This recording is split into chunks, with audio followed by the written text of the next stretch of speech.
Hey, so check it out. I'm an avid gym guy, self-described bro lifter if you will. Mondays, International Chest Day, I'm there. Bis and tries, count me in. Squats? Over the past decade, man, don't I feel old now. Over the last decade since high school, I've been through an array of gym partners and have come to realize there's some comparisons that can be made between broships and relationships. Let's start with the whole looking part. As a single guy, you're always on the lookout for the next lovely young lady to take on a date. As a lifter accustomed to working out alone, you don't really walk into a gym looking for anyone to be your next broship with, although you do keep a scan out for your next gym crush. I mean, you may ask for a good spot here or there, but that's only when you really want to push yourself. You don't want to look like an idiot when you can't, Get it up. Man, phrasing, am I right? I guess we could look at asking for a spot, like getting the chance to dance with that cute girl you see at the bar, but immediately she leaves as soon as the song's over with, and once again, you're all alone. So they say you find love in the strangest places, and sometimes not even when you're looking. This brings us to comparison number 1. Sometimes you stumble into relationships. My most recent broship was a gym partner I had from work who was a coworker. We worked in the same office, both lifted during lunchtime on base, so it was only a matter of time before we started lifting together. This leads me to comparison number 2. Sometimes you find your gym bro, your date, at work. Unlike dating, the first few weeks of breaking in a new gym partner can be pretty rough.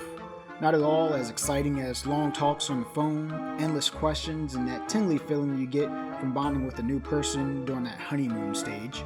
No. When you're lifting with a new guy in the gym, you're mostly trying to determine what and how they like to lift, and if you will truly even be able to work out with them and stand them for that hour to an hour and a half time of lifting. The most frustrating part is constantly having to slide off your headphones to agree on the next machine to go to, or just figure out what weight they want you to put onto the bar. The biggest contrast comes to mind when I realized my new gym bro took the time to do solid leg days.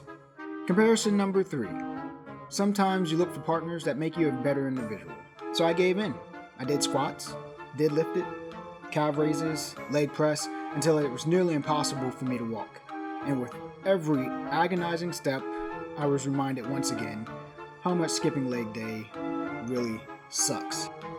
So over time, as things move along, you'll find that you and your gym bro start to bond more. At this point in your broship, you and your bro will be able to converse about life, finish each other's thoughts, and just use hand and arm signals to get through an entire workout should you decide to leave your headphones on the entire time. Conversely, in this stage of your relationship, the initial flare has died, and you've either moved on or found that this person is a true friend and not just another notch on your bedpost. Comparison number 4. Having a true friend is the foundation of any great broship or relationship. I gotta point out one big contrast between a broship and a relationship, which is monogamy. So unlike your relationship, your broship, gym partner, and you have an open relationship. Meaning that should you find that your gym bro is out of town, homesick, or just not feeling it today, you're more than welcome to lift with any other person in the gym, sometimes even 3, sometimes even 4 or more. I'm still talking about working out in groups here, phrasing. Although it would be pretty awkward for you to see your gym bro lifting with another person and be told to go away. Hey, you guys mind if I jump in? Actually, it's just me and him today. You know, he's an old friend from out of town, so it's just, we're just doing our own thing. But definitely tomorrow. Oh, well, okay. I'll just go over here then. See you tomorrow. However, it would be totally acceptable if I walked in and found my gym bro lifting with his gym crush. Totally acceptable. I wouldn't even bother him. I'd just precariously lift from the other side of the gym and wait to text about it later. Rounding back to love life, as much as people try to maintain a close relationship, your partner probably wouldn't be that cool with leaving town and allowing another person, or group for that matter, to just drop by for the night. At least not most people. Not judging. Comparison number 5. As things progress, you'll find that you and your broship or relationship, both parties will start to get to know each other on an intimate level. For example, So if you're having a bad day and you walk into the gym, your bro's gonna notice it, and he probably won't talk that much unless you initiate the conversation. But most likely they'll keep their headphones on and just cheer you on as you angrily lift progressively heavier and heavier weights. Your partner, on the other hand, will also be able to sense it, but may or may not leave you alone as you progressively drink more and more drinks. Lastly, there's the breakup. If you're lucky, then eventually you'll find that special one, your spouse that is. As for gym bros, well, being in the army, I'm destined to fall in and out of bro ships for the next few years at least. When you find yourself moving, deploying, working totally separate schedules, it becomes pretty rough staying with one gym bro. Unlike bro ships, some breakups can be a welcomed event. No longer having to deal with that person can be a weight lifted off your perfectly sculpted shoulders.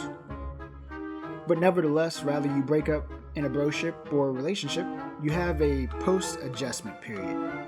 Comparison number 6. Post-adjustment period. Going to the gym or sitting at your favorite restaurant alone can suck for a while.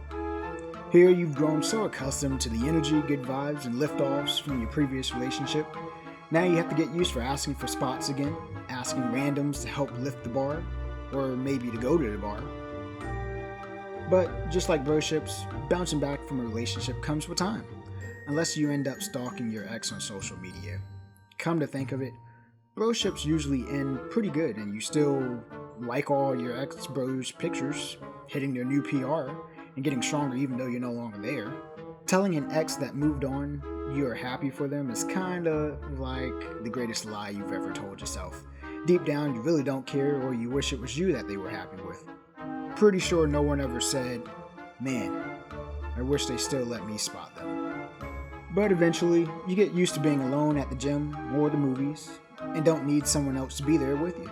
Then a few weeks or months down the road, you find yourself with that next person that gives you that special tingling feeling on the inside. Then they remind you to take one scoop because their pre-workout is pretty damn strong.